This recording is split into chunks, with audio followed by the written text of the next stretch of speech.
कैनी में कवन कसूर हो नैनावा से दूर कैलू देवी जी।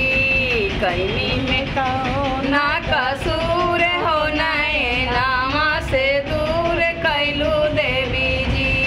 जलवा चढ़ावानी फूलवा चढ़ावानी, जलवा चढ़ावानी फूलवा चढ़ावानी, अक्षत चढ़ावनी भरपूर हो नैनावा से दूर कैलू देवी जी।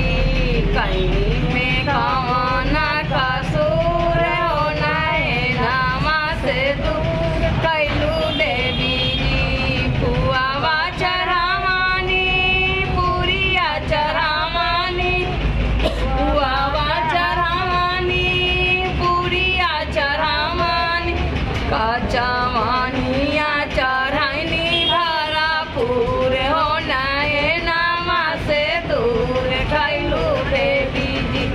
कचवनिया